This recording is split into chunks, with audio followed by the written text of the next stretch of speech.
कराची में गैस बहरान संगीन हो गया। सुई सदर्न गैस ने लाइन पैक को बेहतर करने के लिए तमाम सनतों और निजी बिजली घरों को गैस सप्लाई 24 घंटों के लिए बंद कर दी। सनतकारों ने गैस बंदिश पर शदीद तहफ़्फ़ुज़ात का इजहार कर दिया और हुकूमत से फौरी तौर पर गैस की बंदिश का नोटिस लेने का मुतालबा किया गया है। ये मुतालबा किया गया है। आपको बताएं कि कराची में गैस बहरान संगीन हो चुका है। सुई सदर्न गैस ने लाइन पैक को बेहतर बनाने के लिए तमाम सनतों और निजी बिजली घरों को गैस सप्लाई 24 घंटों के लिए बंद कर दी है। बात करने के लिए हमारे साथ मौजूद हैं हमारे नुमाइंदे, उनसे तफसीलात जानेंगे। अशरफ खान, बताइएगा। कराची में देखा जाए गैस का बहरान संगीन हो गया है। जैसे घरेलू सार्फिन को सहरी व अफ्तार में गैस नहीं मिली, अब इंडस्ट्री को भी 24 घंटे के लिए गैस सप्लाई बंद कर दी गई है। कब से बंद की गई है जानते हैं। काटी के साबिक सदर सलीम जमा हमारे साथ मौजूद हैं। कैसे अचानक से ये फैसला किया गया? जी बिस्मिल्लाहिर्रहमानिर्रहीम। अशरफ, ये एक बड़ा एब्रप्ट एक नोटिस आया और हमें बताया गया कि आपको पता है कि गैस के प्रेशर के इशूज़ तो चल रहे थे पिछले कई दिनों से, गैस नहीं है। हालांकि एक बड़ी हैरान कुन बात है, अगर आप देखें हिस्टोरिकली तो सर्दियों के मौसम में एक ये क्राइसिस हमेशा रहता था और जो कि नहीं होना चाहिए था, सर्दियों में भी नहीं होना चाहिए था। लेकिन अब की दफ़ा अब मौसम गर्म हो चुका, पूरे मुल्क में एक जो सर्दी की लहर थी वो ख़त्म हो चुकी। मार्च के एंड पे हम खड़े हुए हैं और अब आज की सूरत हाल ये है कि हमारे पास कल शाम में एक नोटिस आता है और हमें कहा जाता है कि आज के पूरे दिन तमाम इंडस्ट्रियल एरियाज़ के अंदर गैस बंद रहेगी। अब आप अंदाज़ा लगाइए कि वो इंडस्ट्रीज़ जिन्होंने अपनी प्रोडक्शन की टारगेट्स मीट करने थे, जिनकी डेडलाइंस थी, वो कहाँ पर खड़ी हैं, वो किस तरह से अपने आप को ऑपरेट करें, कैसे करें, अपने आप को मैनेज करें। एक तरफ प्रोडक्शन कॉस्ट इतनी ज़्यादा हो चुकी है, ऑलरेडी आपने देखा है कि बिजली के कीमतें, फ्यूल प्राइसेस, लेबर कॉस्ट, तमाम चीज़ें कहाँ की कहाँ पहुँच चुकी हैं। दूसरी तरफ गैस की अपनी प्राइसेस बहुत ज़्यादा बढ़ाई जा चुकी हैं, उसके बावजूद भी गैस की सप्लाई ये नहीं दे पा रहा। तो ये बहुत ज़्यादा संगीन सूरत हाल है जिसका मैं समझता हूँ फौरी तौर पर फेडरल गवर्नमेंट को और प्रोविंशियल गवर्नमेंट्स को इसका नोटिस लेना पड़ेगा। जी, जैसे कि आपने सुना, अचानक से सुई सदर्न गैस की जानिब से जो लाइन पैक को कंट्रोल करने के लिए तमाम इंडस्ट्री जो कराची के 7 इंडस्ट्री जोन हैं, तमाम उनकी इंडस्ट्री को गैस सप्लाई और कैप्टिव पावर को भी गैस की सप्लाई बंद कर दी है 24 घंटे के लिए। और कंसर्न देखे जा रहे हैं इंडस्ट्री जोन्स की जानिब से कि अचानक से गैस बंद होने से उनकी पैदावार शदीद मुताबिक। जी, इसी पर बात करने के लिए हमारे साथ मौजूद है Babar Khan, central chairman Pakistan hosiery manufacturer. Sir, बहुत शुक्रिया आपके वक्त का। कहिएगा कि सनतकार भी जो है इस गैस बंदिश से परेशान है, आप क्या कहेंगे इस हवाले से? अस्सलाम वालेकुम जी, आपका बहुत शुक्रिया, आपने लाइन पे लिया। इस वक्त जो है कि अचानक सुबह एक नोटिस आया है तमाम एरिया में कि जी गैस को आज गैस की लोड शेडिंग है ड्यू टू सर्टेन रीजन। अचानक SSGC को पता चलता है कि गैस शॉर्ट हो गई है और सुबह सुबह जब फैक्ट्रियाँ स्टार्ट हो चुकी होती हैं और प्रोसेसिंग शुरू हो चुकी होती है तो एकदम नोटिस आ जाता है कि गैस बंद कर दें, फैक्ट्री बंद कर दें। ये कैसे पॉसिबल है? अब यहाँ पर जो प्रोसेसिंग का काम होता है, जब एक दफा स्टार्ट हो जाता है आप उसको रोक नहीं सकते हो। जो डाइंग में फैब्रिक लॉट्स की शक्ल में डाइंग हो रहा होता है, बड़ी बड़ी लॉट्स होती हैं, वो अगर आप उसे रोकेंगे तो वो पूरा फैब्रिक खराब हो जाता है। लाखों करोड़ रुपए का एक फैक्ट्री को नुकसान हो जाता है। वो तो आपको प्रोसेस मुकम्मल ही करना होता है। अचानक ये मैसेज देते हैं कि जी आप गैस बंद कर दें। ये कौन सा तरीका है काम करने का, इंडस्ट्री चलाने का? SSGC वाले इतने बेहोश क्यों हैं कि उनको पता नहीं चलता कि कल गैस शॉर्ट हो जाएगी? अचानक उनको कहीं से वही आती है कि जी गैस शॉर्ट हो गई है, आज बंद कर दें। ये कौन सा तरीका है काम करने का? इनसे तो कोई काम सवाल ही नहीं रहा। SSGC बिल्कुल एक नाहल गारा हो गया है, कोई भी काम नहीं समझ रहा। रोज लोड शेडिंग, रोज जो कहते हैं गैस का लो प्रेशर, इंडस्ट्री कैसे चलेगी? रोजगार कैसे चलेगा? सारी लेबर जो है बेरोजगार हो जाएगी अगर ये इस तरह से चलता रहा। ये समझ ही नहीं रहे इस चीज को, ना कोई इस पे कुछ यानी कि कुछ सीरियस इकदाम किया जा रहा है गवर्नमेंट की तरफ से, और सारे इंडस्ट्री एरिया में यही प्रॉब्लम है। अच्छा बाबर खान, बताइएगा कि 24 घंटों के लिए कहा जा रहा है कि गैस बंदिश होगी, तो आपकी सुई सदरन में जो इंतजामिया है, किसी से बात हो सकी है? क्या कहना है उनका इस हवाले से? उन्होंने क्या कहा है? देखिए जी, उनको वो गिविंग अ डेफ ईयर, वो तो कोई बात ही वैसे सुनते नहीं है, बस वो कहते हैं पीछे से प्रॉब्लम है और जो है गैस है। अचानक उनको कैसे पता चलता है कि गैस अचानक आज सुबह 8 बजे गैस की शॉर्टेज हो जाएगी? पहले से उनके सिस्टम में आना चाहिए कि जी प्लान लोड शेडिंग होनी चाहिए, बताना चाहिए कि जी ये प्लान लोड शेडिंग है, कोई मजबूरी है, हमें फील खराब होगी तो अचानक जो कहते हैं ये कैसे हो सकता है? उनको तो पहले से जो कहते हैं पीछे से बताना चाहिए कि जी हमारे साथ ये इशू है गैस की लोड शेडिंग। और अभी लोड शेडिंग है, आज लोड शेडिंग है, रोजाना प्रेशर जो है फैक्ट्रीज में 0 आप लोग कवरेज कर रहे हैं। हाल आपका चैनल 24 जो है कवरेज कर रहा है, रोजाना प्रेशर 0.1 प्रेशर होता है। इसमें कैसे चलेगी?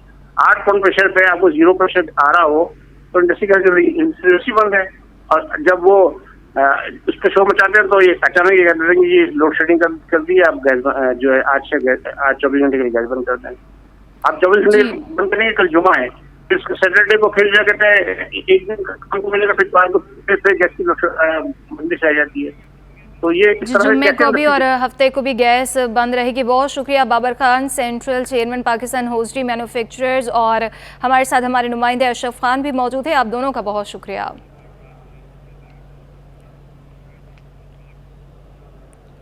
सुई सदरन गैस के सहर और इफ्तार में गैस की फराहमी के दावे धरे के धरे रह गए। शहर के मुख्तलिफ इलाकों में प्रेशर में कमी और गैस बंदिश की शिकायत बढ़ने लगी।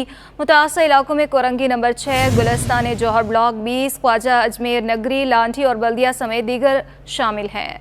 कराची में गैस बहरान संगीन होने लगा। मुख्तलिफ इलाकों में कम प्रेशर और गैस बंद होने की शिकायत बढ़ने लगी। गैस से मुतासर इलाकों में Korangi number 6, Gulistan Jauhar block 20, Khwaja Ajmer Nagri, north Karachi sector 11C, Maripur, Baba island, Manora, Landhi और बल्दिया शामिल हैं। Liaquatabad, Hijrat colony, old city area, garden, defence, Saddar, Gadap, काठोर, scheme 33, Manghopir और तेसरा टाउन में गैस की लोड शेडिंग जारी है। गुलजार हिजरी ब्लॉक 2 में सहरी के वक्त कम गैस प्रेशर और आगरा ताज कॉलोनी में गैस बंदिश का सामना है, जबकि औरंगी टाउन में भी गैस की गैर एलानिया लोड शेडिंग की लपेट में है। शहरियों का कहना है कि बाजार में खाने पीने की अशिया बहुत महंगी है और होटल से चाय का एक कप 50 रुपए का मिलता है। महदूद आमदनी में बाहर से खाना खरीदना मुमकिन नहीं। लोग परेशान हैं, सुबह उठते हैं तो गैस नहीं होती, रात को जब सोने लगते हैं तो पूरी रात तो गैस के इंतज़ार में बैठे रहते हैं और गैस नहीं होती, और गरीब आवाम में अभी गैस खरीदना ही मुश्किल हो गई। इफ्तारी शहरी के टाइम तो बिल्कुल आता ही नहीं है। शहरी के टाइम होटल से लेना पड़ता है खाना,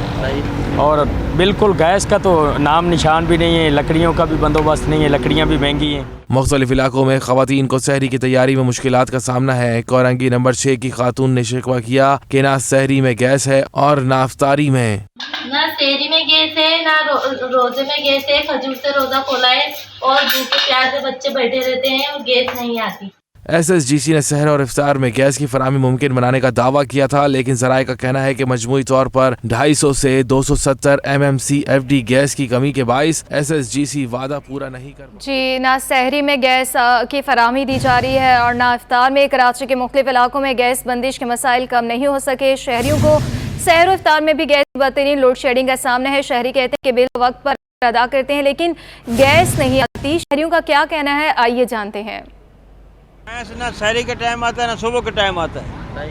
हम तो रोटी खाने पे मजबूर हैं, ना खाना पका सकते हैं, ना बच्चे भूखे स्कूल जाते हैं। गैस का बिल तो ऐसी बस दे रहे और पैसे फ्री फंड में दे रहे, कोई ना गैस है ना कुछ भी नहीं है। लोग परेशान हैं, सुबह उठते हैं तो गैस नहीं होती, रात को जब सोने लगते हैं तो पूरी रात तो गैस के इंतज़ार में बैठे रहते हैं और गैस नहीं होती, और गैस खरीदना ही मुश्किल हो गई। खबर शामिल करें। रमज़ानुल मुबारक के दूसरे और तीसरे अशरे में ईद ख़रीदारी का रुझान बढ़ जाता है। नए बाज़ार वजूद में आ जाते हैं। शॉपिंग सेंटर्स पर जहां रश पड़ता है वहीं गैर कानूनी पार्किंग फ़ीस वसूली की शिकायत भी बढ़ जाती हैं, जिसे रोकने के लिए इकदाम उठाए जा रहे हैं। मज़ीद जानते हैं हमारे नुमाइंदे रिजवान अहमद से। रिजवान, आगाह कीजिएगा। जी बिल्कुल, अमूमन शहर कायद में रमज़ानुल मुबारक के दूसरे और तीसरे अशरे में ईद की ख़रीदारियों की तैयारियों के हवाले से जो मार्केट हैं, बाज़ार हैं, उन पर जो है रश बढ़ जाता है। यहाँ पर शहरियों को जो बड़ी मुश्किल का सामना रहता है वो होती है गैर कानूनी चार्ज पार्किंग फ़ीस। जानने के लिए हमारे साथ कयूम खान मौजूद हैं, डायरेक्टर हैं महकमा चार्ज पार्किंग KMC के। इनसे बात करते हैं। देखिए, हम अपनी साइडों पर असल में कराची में खाली KMC की चार्ज पार्किंग नहीं है, KMC के साथ DMC की भी है, कंटोनमेंट बोर्ड की भी है, KDA की भी है। अच्छा, उनके और हमारे रेटों में फ़र्क है। हमारे तो बहुत मामूली रेट हैं 10 और 30 रुपए, लेकिन उनके रेट जो है वो 50 रुपए तक जाते हैं, और वो उनके लीगल पोजीशन पे जो भी हो। तो हम बहरहाल उसको कोशिश करते हैं कि उसको कंट्रोल करें, और हमारी विजिलेंस टीमें मौजूद हैं। हम कोई भी शिकायत आती है तो उस पर जाते हैं, और स्पेशली 10 रमज़ान के बाद हम बग़ैर शिकायत के मुख्तलिफ़ जगहों के विज़िट करेंगे, और इंशाअल्लाह अगर ऐसा कुछ हुआ तो इसे रिमूव करें। जी बिल्कुल, विजिलेंस टीमें जो हैं वो तश्कील दे दी गई हैं ताकि शहरियों को गैर कानूनी चार्ज पार्किंग फ़ीस से रमज़ानुल मुबारक में बचाया जा सके। जी, चीन से मुआहदे के तहत पाकिस्तान रेलवे की कार्गो कोचीज़ की तीसरी खेप कराची पहुंच गई। मजमूई तौर पर 230 कोचीज़ में से 178 माल बरदार कोचीज़ की तरसील हो चुकी। तफसीलात बता रहे हैं हमारे नुमाइंदे जवाद आसिफ। जवाद आसिफ, बताइएगा। जी बिल्कुल, इस वक्त मैं मौजूद हूँ सिटी स्टेशन पर, जहाँ पर चाइना से कार्गो कोचेज़ की तीसरी खेप लाई जा चुकी है। इस खेप में 70 कार्गो कोचेज़ शामिल हैं और यूँ अब तक जो ये तीसरी खेप थी, इससे पहले 2 खेप आ चुकी हैं। पहली खेप नवंबर 2022 में आई थी जिसमें 46 कार्गो कोचेज़ लाई गई थी, जबकि दूसरी खेप 2 माह कबल आई थी जिसमें 62 कार्गो कोचेज़ लाई गई थी। अगर मेरा कैमरामैन आपको ये कार्गो कोचेज़ दिखाए, ये नई नवेली चमकती कार्गो कोचेज़ हैं जो कि यकीनन पाकिस्तान रेलवे को इससे फ़ायदा ही होगा। जो माल बर्दार ऑपरेशन है उसमें मज़ीद बेहतरी आएगी, उसमें जो है तेज़ी आएगी। मुआहदे के तहत मजमूई तौर पर 230 कार्गो कोचेज़ जो हैं पाकिस्तान लाई जानी है, जिसमें से अब तक 178 आ चुकी हैं और अब सिर्फ 52 रह चुकी हैं। इसके अलावा अगर हम इनकी सलाहियतों पर बात करें, इसकी खसूसियत पर बात करें, तो ये 70 टन वज़नी सामान उठाने की सलाहियत रखती हैं, जबकि 160 किलोमीटर फ़ी घंटे की रफ्तार से भी भाग सकती हैं, जो कि यकीनन एक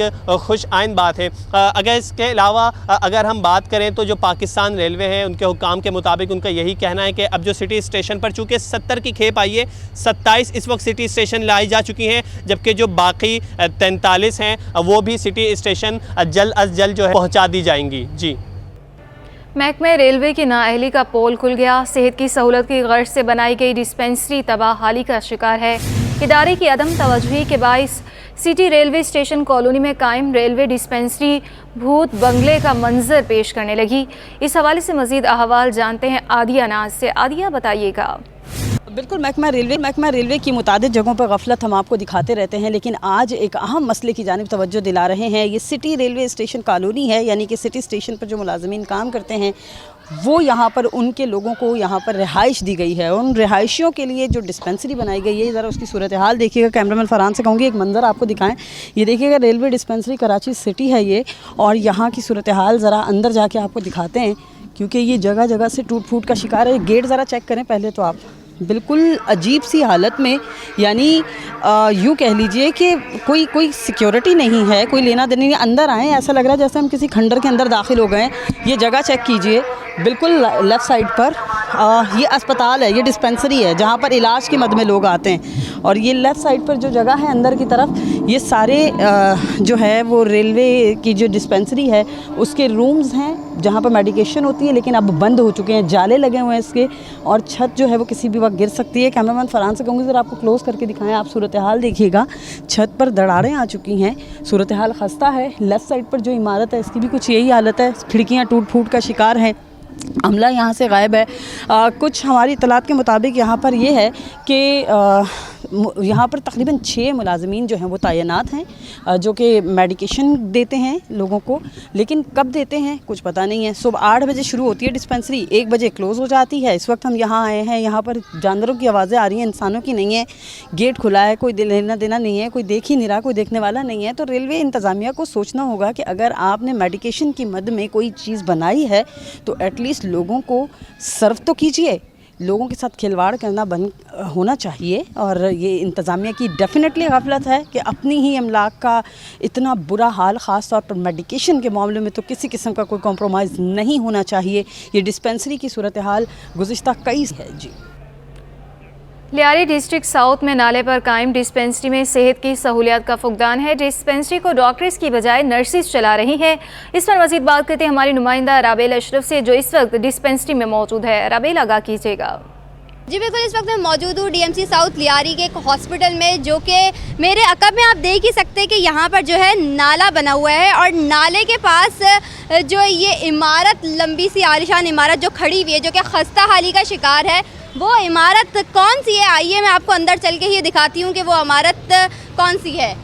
यहाँ पर जो है सबसे पहले हम अंदर आएँ तो यहाँ पर आप देख सकते हैं कि जो इसकी खस्ता हाल दीवारें जो कि अपनी खस्ता हाली की दास्तानें सुना रही है। ऐसा लगता है कि काफ़ी सालों से ये जो है अभी तक इसकी मरम्मत का काम शुरू ही नहीं किया जा सका, या तो कभी हुआ ही नहीं इसका काम। साथ ही ये जो यहाँ पर स्विच बोर्ड्स पड़े हुए हैं, इनकी हालत आप देख सकते हैं कि किस तरह खस्ता हाली का ये शिकार हैं। जबकि यहाँ पर जो वाटर कूलर जो यहाँ पर लगे हुए हैं, जहाँ पे मरीजों के लिए पानी के सहूलत है। यहाँ पर देखें आप, वाटर कूलर बिल्कुल खाली पड़े हुए हैं। यहाँ पर पानी की कोई सहूलत मौजूद नहीं है, ना सिर्फ अमले के लिए बल्कि मरीजों के लिए भी कोई पानी की सहूलत मौजूद नहीं है। साथ ही साथ यहाँ पर हम अंदर भी चलते हैं, आपको दिखाते हैं कि यहाँ पर जो डॉक्टर्स हैं, डॉक्टर्स तो मौजूद नहीं है बल्कि यहाँ पर जो नर्सेज हैं वही इस अस्पताल को रन कर रही हैं। हमारे साथ कुछ डॉक्टर्स मौजूद हैं, इन्हीं से जान लेते हैं। मुझे बताइएगा कि आप लोग इस अस्पताल को रन कर रही हैं तो रोज़ाना की बुनियाद पे मतलब कोई डॉक्टर्स किया कभी हायर ही नहीं किया गया या फिर सिर्फ अभी शुरू से अब तक ही आप लोग हैं यहाँ पे? नहीं, डॉक्टर थी यहाँ पर, वो रिटायर हो गई। डॉक्टर इकबाल शेख उनका नाम था, वो रिटायर हुई तो उसके बाद फिर कोई डॉक्टर नहीं आई। ठीक है। अच्छा, मुझे ये बताइएगा कि जो मरीज़ आते हैं तो फिर अगर किसी ऐसी कंडीशन में आते हैं तो फिर उस तरह आप लोग किस तरह उनको टैकल करते हैं, या फिर कोई अगर एमरजेंसी में सूरत हाल में आ जाए, लियारी का एक इलाका है, ज़ाहिर है करीब कोई इतना बड़ा अच्छा प्राइवेट अस्पताल भी नहीं है, तो किस तरह फिर आप लोग उनको टैकल करते हैं? फिर ये होता है कि यहाँ ये सामने पूरी एक गली जाती है, वो एंड पर जनरल लियारी हॉस्पिटल है, तो वो भी काफ़ी बड़ा हॉस्पिटल है। अगर कोई इस तरह की इमरजेंसी आ जाती है कि हम उसको डील नहीं कर सकते तो हम उसको फ़ौरन लिखकर वहाँ रेफ़र कर देते हैं। तो डॉक्टर्स का ये कहना है कि हमें शदीद मुश्किलात का सामना करना पड़ता है और उनके साथ ही साथ हमें खौफ भी है कि खुदा ना ख्वास्ता ये नाले की सूरत हाल में कभी गिर जाए। उनका ये साथ ये कहना है कि यहाँ पे पानी की सूरत हाल भी मौजूद नहीं है, पानी भी मैसर नहीं है, जबकि उनका ये कहना है कि जो ड्रग्स एडिक्टेड लोग हैं वो जो है यहाँ पर आके नीचे से नालों के अंदर से जो है सरिये वगैरह ले जाते हैं, जिसकी वजह से हमें और खौफ का शिकार होना पड़ता है कि कहीं ऐसा ना हो कि ये इमारत जल्द गिर जाए और हम इसी सूरत हाल में अपनी जान की बाजी हार जाए। जी बिल्कुल, देखिए इस वक्त मैं मौजूद हूँ सिटी कोर्ट कराची में। कराची के इलाके बिलाल कॉलोनी में तशद्दुद के मामले की समाअत हुई। मुद्दई मुकदमा के वकील ने बताया कि मुद्दई खुद एक हाई कोर्ट के वकील हैं। अगर आज वकला के तहफ़्फ़ुज़ को यकीनी ना बनाया गया तो आवाम तक गलत पैगाम पहुँचेगा। मज़ीद बता रहे हैं हमारे नुमाइंदे शहरियार सिद्दीकी। जी बिल्कुल, देखिए इस वक्त मैं मौजूद हूँ सिटी कोर्ट कराची में। कराची के इलाके बिलाल कॉलोनी में एडवोकेट हाई कोर्ट पर तशद्दुद के मामले पर जुडिशल मजिस्ट्रेट सेंट्रल की अदालत में आज अहम समाअत हुई। दौरान समाअत मुद्दई मुकदमा के वकील सीनियर एडवोकेट सैयद सैफुल्लाह शाह की जानिब से अदालत को बताया गया कि मुद्दई मुकदमा को जो है वो बिलाल कॉलोनी के गुंजानाबाद इलाके में तशद्दुद का निशाना बनाया गया है। मुलजिम अता फ़ारूक को ये मुजरिमाना अमल करते हुए जो है वो पूरे इलाके ने देखा, जिनमें से कई अफराद जो है वो मौजूदा अदालत में गवाही देने को तैयार हैं। मुल्ज़िम की जानिब से जो है वो अपनी बरियत की दरख्वास्त दायर की गई थी, लेकिन मुद्दई के वकील एडवोकेट सैफुल्लाह शाह की जानिब से अदालत से दरख्वास्त की गई कि अगर आज जो है वो वकला के तहफ़्फ़ुज़ को यकीनी नहीं बनाया गया तो आवाम तक जो है वो सख्त जो है वो एक बुरा पैगाम पहुँचेगा। मुल्ज़िम के ख़िलाफ़ जो है वो गवाही देने के लिए कई अफराद जो है वो मौजूदा अदालत में पेश होना चाहते हैं, जिसके बाद अदालत की जानिब से मुल्ज़िम के ख़िलाफ़ जो है वो इस केस से जुड़े तमाम गवाहान को जो है वो आइंदा समाअत पर अदालत में पेश होने की जो है वो हिदायत जारी की गई हैं। केस की आइंदा समाअत 11 अप्रैल 2023 को होगी। जी additional district and session court Sharqi की अदालत में गैर कानूनी असलहे के मुकदमे में नामजद मुलजिम मोहम्मद उमैर की दरख्वास्त ज़मानत पर समाअत हुई। अदालत ने मुलजिम की दरख्वास्त ज़मानत मंजूर कर ली। अदालत ने मुलजिम को 40,000 रुपये के मचल के जमा कराने का हुक्म दे दिया। मज़ीद तफसीलात बता रहे हैं हमारे नुमाइंदे मुमताज़ जमाली। देखिए जी, गैर कानूनी असलहा रखने का मुकदमा है और इसी मुकदमे में नामजद मुलजिम उमैर की दरख्वास्त ज़मानत पर आज एडिशनल डिस्ट्रिक्ट एंड सेशन जज शर्की की अदालत में समाअत हुई। अदालत ने जो है दरख्वास्त पर फैसला सुनाते हुए मुलजिम उमैर की जो दरख्वास्त ज़मानत है वो मंजूर कर ली है और साथ ही साथ मुलजिम उमैर को 40,000 रुपये मचल के जमा कराने का भी अदालत ने हुक्म दिया है। इस केस में जो मुलजिम के वकील हैं एडवोकेट लियाकत गबोर, उनका ये मौक़िफ़ है कि मुलजिम को जो है उनके घर से पुलिस ने गिरफ़्तार किया और बाद में पुलिस ने जो है उनसे पैसों का तकाजा किया। जब पैसे नहीं दिए गए मुलजिम की जानिब से तो उन पर गैर कानूनी असलहा रखने का झूठा मुकदमा जो है वो दर्ज किया गया। लिहाजा पुलिस की जानिब से ऐसी कोई चीज़ भी अदालत के रूबरू ताहाल नहीं पेश की गई है, जबकि इसी मुलजिम के ख़िलाफ़ जो मुकदमा है वो दर्ज किया गया था और आज इस मुलजिम की जानिब से दरख्वास्त ज़मानत पर समाअत हुई और अदालत ने इस मुलजिम की जो दरख्वास्त ज़मानत है वो मंजूर कर ली है। ज़िला वस्ती में डायरेक्टर एजुकेशन ने मुख्तलिफ स्कूलों में सरप्राइज विजिट के दौरान नादरशाही फरमान जारी कर दिया। ताख़ीर से आने वाली टीचर्स की तनख्वाह में कटौती के साथ मरदमशुमारी पर गए असातिज़ा की भी गैर हाज़िरी लगवा दी। मज़ीद तफसीलात जानते हैं हमारे नुमाइंदे जुनैद जावेद से। मुतअद्दिद टीचर्स की जो है वो तनख्वाहों में कटौती के लिए रिकमेंडेशन किया गया है। इस तमाम कार्रवाई के दौरान जो है डायरेक्टर जो एजुकेशन है उन्होंने जो लिस्ट मुरतब की है उसमें कई नाम ऐसे भी सामने आ रहे हैं जो लोग सेंसस की ड्यूटीज़ पर हैं। इस वक्त हमारे साथ मौजूद है म्यूनसिपल कमिश्नर आफाक सईद जो कि ज़िला वस्ती में तैनात हैं। हम इनसे बात करते हैं कि सर सेंसस की ड्यूटी पर तैनात लोगों की भी अब कटौतियाँ होंगी तो लोग काम कैसे करेंगे? देखें, इंशाल्लाह हम कोशिश यही कर रहे हैं कि जो ये नेशनल कॉजेज़ है तो नेशनल कॉजेज़ में अगर कोई ड्यूटी कर रहा है तो हम उनकी कटौती नहीं करेंगे। बिल्कुल उन्होंने लिख करके दिया है कि जो लेट कमर्स थे या इस एंगल से लिखा है, लेकिन इसमें कुछ लोग ऐसे हैं जो सेंसस की ड्यूटी कर रहे हैं, जो सेंसस की ड्यूटी कर रहे हैं, हम उनकी डिडक्शन बिल्कुल नहीं करेंगे। जी बिल्कुल, किसी किस्म की भी कटौती नेशनल कॉज के लिए काम करने वाले जो टीचर्स हैं उनके अकाउंट से नहीं की जाएगी। ताहम जो लोग स्कूल के अंदर डिप्लॉयड हैं, टीचर्स हैं, बच्चों को पढ़ाने के लिए उनकी ड्यूटीज़ लगाई गई हैं, अगर वो स्कूल वक्त पर नहीं पहुंचेंगे तो उनकी तनख्वाहों में कटौती भी की जाएगी। ताहम अभी ये भी बताया जा रहा है कि रोज़ाना के बुनियाद पर जो है वो डायरेक्टर सेंट्रल जो है एजुकेशन के वो मुख्तलिफ स्कूलों का दौरा करेंगे और तमाम तर सूरत हाल का जायज़ा भी लेंगे। जी आईजी सिंध गुलाम नबी मेमन ने सूबे में मुनशियात फरोशी, गुटखा, मेनपुरी के इस्तेमाल और फ़रोग के खिलाफ टास्क फोर्स कायम कर दी। DIG special branch Asif Ejaz Sheikh ने सिटी न्यूज़ नेटवर्क से बात करते हुए बताया कि एडिशनल आईजी स्पेशल ब्रांच इस टास्क फोर्स को देखेंगे। मज़ीद तफसीलात जानते हैं अपने नुमाइंदा अनुषा जाफरी से। अनुषा, बताइएगा क्या तफसीलात हैं? जी बिल्कुल, आईजी सिंध गुलाम नबी मेमन साहब की हिदायत पर जो है वो गुटखा, मावा और जो मंशियात फरोशी में मुलविस हैं उनके खिलाफ जो एक टास्क फोर्स कायम कर दी गई है, जिसके अंदर स्पेशल ब्रांच को भी जो है वो रखा गया है। इस वक्त ये जो कमेटी कायम की गई है, हमारे साथ DIG special branch Asif Ejaz Sheikh साहब मौजूद हैं, इनसे बात करते हैं। क्यों इसमें यह है कि डीआईजी साहब ने कमेटी बनाई है जिसमें एडिशनल आईजी स्पेशल ब्रांच हैं और एडिशनल आईजी ऑपरेशंस हैं, एडिशनल आईजी इन्वेस्टिगेशन है, जिसका टास्क ये गुटखा, मावा और नारकोटिक्स का मेन टास्क है। और वो भी बड़ी तादाद में, छोटी तादाद में नहीं, बड़ी तादाद में जो उनकी काम कर रहे हैं लोग, उनके ख़िलाफ़ ऑपरेशंस का है। और उसमें पूरा सिंध इनके पास है, तीनों एडिशनल आईजीज़ के पास। उसमें ख़ास तौर पे एडिशनल आईजी जो स्पेशल ब्रांच है उनको ये टास्किंग की गई है कि जी इंफॉर्मेशन वो प्रोवाइड करेंगे मेन, और उसके बाद ऑपरेशनल कमांड होगी एडिशनल आईजी ऑपरेशंस के पास, जो किसी भी पुलिस की एजेंसी को यूज़ कर सकते हैं, इंक्लूडिंग आरआरएफ, एसएसयू और कोई भी लोकल थाना हो गया। फिर उनको ये भी टास्क दिया गया कि जब एफआईआर रजिस्टर होगी तो इन्वेस्टिगेशन तक वो फॉलो करते रहेंगे। जी बिल्कुल, मंशियात फरोश का बड़े पैमाने पर जब छापा मार कर जो इलाकों से जो है वो उसको रोका जाएगा तो जो स्ट्रीट क्राइम है, जो दीगर क्राइम है, उसकी तादाद में जो है वो काफ़ी कमी जो है वो आ सकती है। इस तरीके से जो शहर कायद है सिंध के अंदर जो स्ट्रीट क्राइम बढ़ा हुआ है उसमें जो है वो काफ़ी हद तक जो है वो काबू पाया जा सकेगा। जी अब आपको बताएं कि जिना इंटरनेशनल एयरपोर्ट पर कस्टम्स ने कार्रवाई करते हुए मनी लॉन्ड्रिंग की कोशिश नाकाम बना दी है। बता रहे हैं जिना इंटरनेशनल एयरपोर्ट पर कस्टम्स ने कार्रवाई की है और कार्रवाई करते हुए मनी लॉन्ड्रिंग की कोशिश नाकाम बना दी। मुसाफिर से $23,000 बरामद किए गए हैं। आपको बताएं कि जिना इंटरनेशनल एयरपोर्ट पर कस्टम्स ने कार्रवाई की है और मनी लॉन्ड्रिंग की कोशिश को नाकाम बना दिया है। मज़ीद तफसीलात जानने दें हमारे नुमाइंदे समर अब्बास से। समर, बताइएगा ये इस कार्रवाई के हवाले से।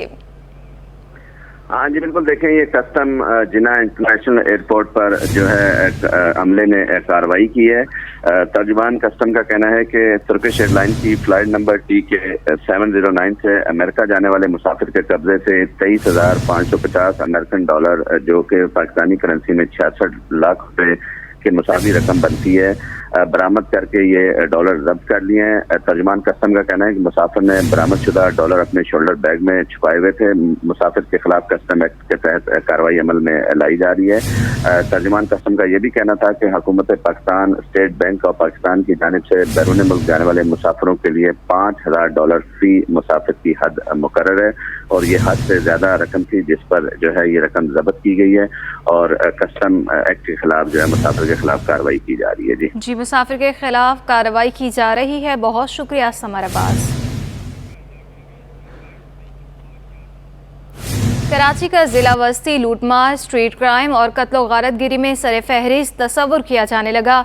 New Karachi sector 5D Eidgah ground, new Karachi sector 5G और न्यू कराची सेक्टर 5E में नामालूम मुसल्लह अफराद नाका लगाकर वारदातें करते हैं और फिर फरार हो जाते हैं। मज़ीद तफसीलात जानते हैं अपने नुमाइंदे शाहजेब हुसैन से जो बिलाल कॉलोनी थाने की हदूद में मौजूद हैं। शाहजेब हुसैन, बताइएगा। जी बिल्कुल, कराची का ज़िला वस्ती स्ट्रीट क्राइम का गढ़ बन चुका है। न्यू कराची सेक्टर 5D में डकैती की वारदात हुई जो कि बिलाल कॉलोनी थाने की हदूद लगती है। इस वाक़े के हवाले से जो CCTV फुटेज जो मंजर आम पर आई है उसमें देखा जा सकता है कि 2 मोटरसाइकिल पर सवार 4 मुसल्लम मुलजिमान ने लूटमार की और वारदात करके फ़रार हो गए। पहले उन्होंने स्कूल वैन ड्राइवर वाले को लूटा, फिर उसके बाद उन्होंने गली से गुजरते शहरी को लूटा, जिसके बाद वो फ़रार हो गए। इसी तरीके से बात की जाए गुज़िश्ता दिनों की तो गुज़िश्ता दिनों न्यू कराची बिलाल कॉलोनी थाने की हदूद में भी मजहबी जमात के एक अहम कारकुन को भी जो है उन्हीं को न्यू कराची सेक्टर 5G में जो है गोलियों का निशाना बनाया गया था। उससे कबल भी न्यू कराची सेक्टर 5E में डकैती की वारदात रोनमा हुई थी, जिसमें 4 दोस्त घर के बाहर बैठे हुए थे, जिनको 2 मुसल्लम मुलजिमान ने लूटमार का निशाना बनाया और बासानी फरार हो गए थे। उस वारदात की CCTV फुटेज भी मंजर आम पर आई थी, जिसमें शहरी की जानिब से मुज़ाहमत की गई। ताहम बाद बिलाल कॉलोनी थाने को उन 2 मुलजिमान को अवाम ने पकड़ के उनके हवाले कर दिया था। ताहम इस तरह की वारदातों में आए दिन इजाफा होते हुए देखते आ रहा है। इलाका मकीन कहते हैं कि स्ट्रीट क्राइम की शेषता की कबाड़ी मार्केट में बैरून मुमालिक से आने वाले एक मुख्तलिफ इकसाम की गाड़ियों के इंजन फ़रोख्त किए जाते हैं। तफसीलात जानते हैं काविश मेमन से।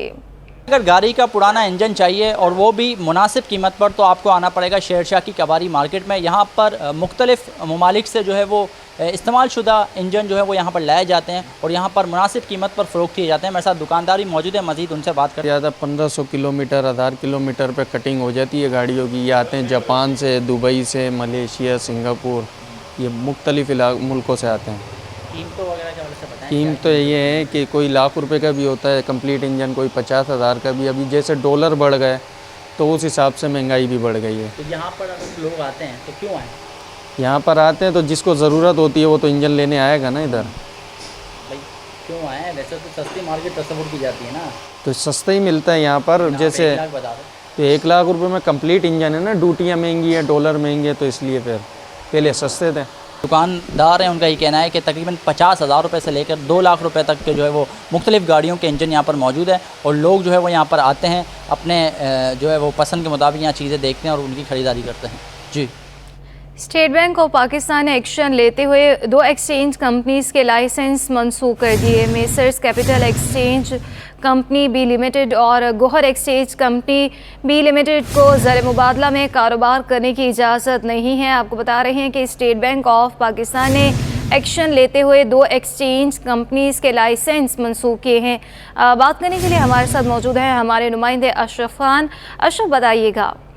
जी, स्टेट बैंक ऑफ पाकिस्तान ने जो बड़ा एक्शन लिया, 2 एक्सचेंज कंपनी है उनके जो लाइसेंस मंसूख कर दिए हैं। मैसेज कैपिटल एक्सचेंज कंपनी जो बी लिमिटेड कंपनी और गौर एक्सचेंज कंपनी वो भी बी कैटेगरी की जो कंपनी उसके लाइसेंस को मंसूख कर दिए गए हैं। और स्टेट बैंक का कहना है कि दोनों मुतल्लिका कंपनियों के लिए ज़र मुबादले से मुतल्लिक लाइसेंस को मंसूख कर दिया गया है। अब ये दोनों कंपनियां जो एक्सचेंज कंपनी है ज़र मुबादले में कारोबार की इजाज़त नहीं होगी, इसके बाद इनकी तहकीकात भी की जाएगी। अच्छा अशरफ, इंटरबैंक में अमेरिकी डॉलर 26 पैसे सस्ता होकर 283 रुपये और 66 पैसे पर बंद हुआ है। इस हवाले से भी बताइएगा। जी, आज देखा गया है कि कारोबारी हफ्ते के दौरान जो रुपए की कदर में जो बेहतरी देखी जा रही है और जिनका बैंक में जो स्टेट बैंक की रिपोर्ट आई कि अमेरिकी डॉलर 26 पैसे सस्ता हो गया, 283 रुपये 66 पैसे बंद हुआ है। एक दिन में देखा जाए रुपए की कदर में 0.09% की बेहतरी रिकॉर्ड की गई है। साथ ही देखा जाए इंटर बैंक के बाद ओपन मार्केट में भी अमेरिकी डॉलर जो है 50 पैसे महंगा हो गया, 287 रुपये में पहुंच गया। यूरो 1.5 रुपये और बरतानी पाउंड 2 रुपये महंगा हो गया। जी, बहुत शुक्रिया अशरफ खान।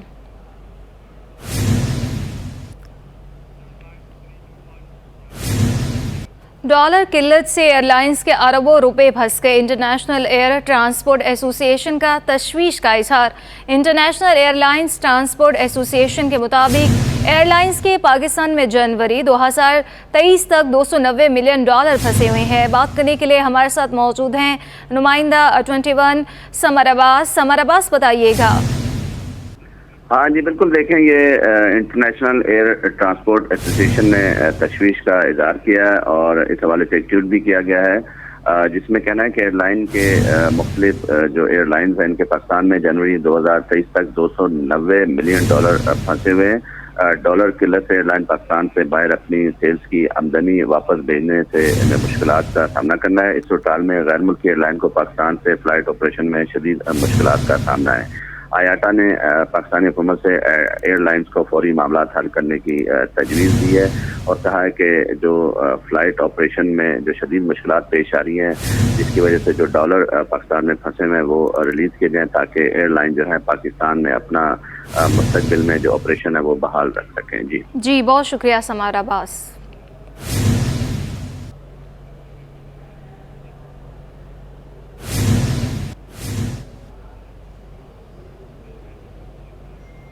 नाज़रीन, वक्त गुजरने के साथ हज़रत इंसान ने अपने तौर तरीके यकसर बदल लिए हैं। तफसीलात बताएंगी हमारी नुमाइंदा अक्सा शाहिद।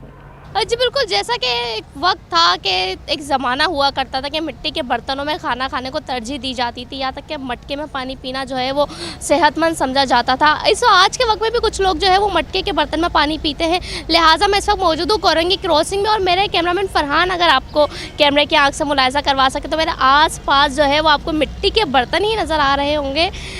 मैं इस वक्त आपको दिखाऊं कि जो है यहाँ पे बर्तन भी मौजूद हैं, यहाँ पर डेकोरेशन का सामान भी मौजूद है, साथ ही जो है यहाँ पे कढ़ाई भी मौजूद है। इस वक्त मेरे साथ जो है वो यहाँ के दुकानदार भी मौजूद है, उनसे भी जानते हैं कि पहले की बनिस्बत जो है वो अब मिट्टी के बर्तनों में कितना फ़र्क आ चुका है। सर आप मुझे बताएं कि कितना लोग जो है कितनी इसकी मांग में इजाफा है और कितना फ़र्क है? इसमें कोई बीमारी नहीं पड़ेगा, ये सेहतमंद चीज़ है, इसमें खाने का सवाब भी है, सुन्नत भी है। तो सर आप मुझे बताएं, लोग आते हैं खरीदते हैं? कभी कभार आते हैं, अभी इसका कदर वैल्यू ख़त्म हो गया, अभी इसी वजह से प्लास्टिक में लोग खा रहे हैं तो हमेशा बीमार रहते हैं हमेशा। सर आप ये कहाँ से बना के लाते हैं और किस तरह से लेकर? एक जगह का माल नहीं है, इसमें ज़्यादातर पंजाब का माल है, कराची का माल है, यहाँ का है, और ये ठट्ठो हाला का, बदीन का, सिंध का, हर जगह का माल है। इसमें कम से कम 10 इलाके का माल रखा होता है, एक जगह का नहीं है इसमें। तो आपने सुना कि इनका कहना है कि अब लोगों ने जो है वो मिट्टी के बर्तन की वैल्यू ख़त्म कर दी, लिहाजा इसमें खाना पीना जो वो इंतहाई सेहतयाब है, लेकिन प्लास्टिक के बर्तन में जो है वो लोग खाते हैं, यही वजह है कि बीमारियां फैल रही हैं। साथ ही मज़ीद ये कहते हैं कि ये यहाँ का नहीं, मुख्तलिफ शहर और दूसरे सूबों से लाए जाते हैं, इन चीज़ों को बनाया जाता है। साथ ही जो है कैमरामैन अगर आपको दिखाएं कि मुख्तलिफ चीज़ें यहाँ पर जो है वो एक खूबसूरती से सजी हुई हैं, जिसे हम बचपन में जो है वो गल्ला भी हम रखते थे, गले में पैसे जमा करते थे, वो भी यहाँ पर मौजूद है। साथ ही इनका मज़ीद ये कहना है कि लोगों ने इसकी कदर ख़त्म कर दी है, इसको समझना चाहिए। जी बहुत शुक्रिया अक्सा शाहिद।